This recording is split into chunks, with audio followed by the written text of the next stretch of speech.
I often hear people say, stay focused, but what they really mean is concentrate. Put your attention on just this one thing. I'm Dr. Ben Bernstein. I'm a performance psychologist, and I'd like to take you into a deep dive on what the word focus really means. It's much more interesting and much more helpful than concentrate. In the dictionary, the word focus is actually a noun and a verb. As the noun, focus means having a goal. As the verb, it means taking actions that get you to the goal. Think about basketball. The goal is the hoop. Actions that get you to the goal are dribbling, passing, running. You get the picture. You have to have a goal and actions that get you to the goal. Then you are truly focused. But what happens when you're not focused, when you're disconnected in the spirit, in terms of my three-legged stool model? But what happens if you don't have a goal, or the goal isn't your goal, or you keep getting distracted? In other words, you're not taking actions that get into your goal. Well, in our model, that's called disconnection. And when you're disconnected is when you experience stress. I'll tell you a little story. Two parents brought their high school senior to me, who was the captain of her soccer team, had a terrific GPA, but lousy SAT scores. They sat down, and I always start with the teenager, and I said to her, I'll call her Allie. I said, Allie, do you know why you're here today? And she looked at me and she said, I'm here because my mother wants me to get higher SAT scores. So I saw both parents a little bit, and I thought, well, she's answering truthfully. But then she leaned forward and she said to me, and I don't want to work for it. At that point, I didn't know what to do. So I did what I usually do when I don't know what to do. I just started praying. And I was taking notes while I was really praying, thinking, please help me. I need some help. I don't know what to say next. But then I saw this on my bookshelf. And I took it down and I said, Allie, you know what this is?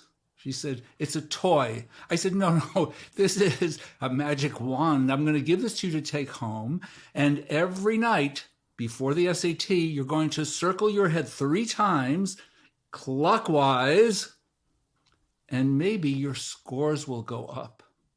Well, she started laughing, but both parents were looking at each other like, who is this clown? Parents left the room, and Allie and I had a terrific conversation. Gave her something to do. She came back for the next section. She looked at me. She said, I didn't do what you told me to do. And I said, well, you know, that often happens. People meet me the first time and things seem to be okay. But then, you know, they come back and said just what you said. So I gave her some other things to do. She came back again and she said, I didn't do anything you told me to do. At that point, I said, Allie, listen, here's the deal. I like you a lot. You're a great kid. I think you have terrific potential, but I don't struggle with the people I work with.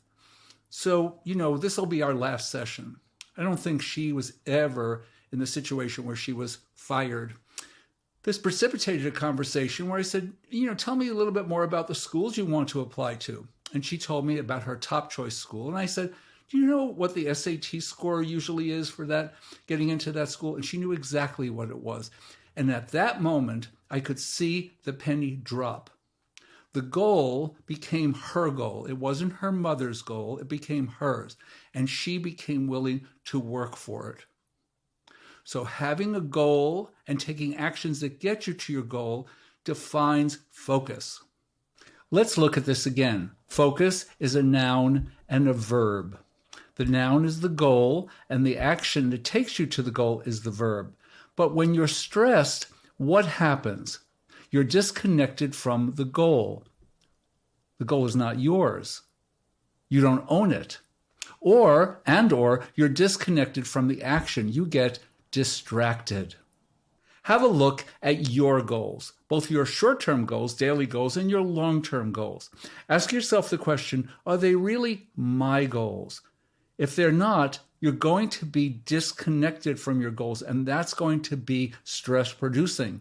Also look at your actions, specifically your distractions, how you get distracted. You may see certain patterns. This will also be a source of your stress every time you get disconnected. Reducing your stress by staying focused will improve your performance. I'm going to say one more thing about the word focus. When I looked up the word focus in the dictionary and found out about its origin, I found out that it comes from the Latin for hearth or fireplace. Think about this for a minute. What are your associations with hearth or fireplace? Heat, energy, light, sustenance, center, the center of the home, and a gathering place. All of this is packed into the word focus. When you're focused, heat, energy, light, sustenance, gathering place, all of it is part of you, part of who you are. This is why being focused and staying focused is so much more interesting and deeper than concentrate. You're bringing all of yourself to bear. Stay focused. In other videos, we'll get into the actual tools for staying focused.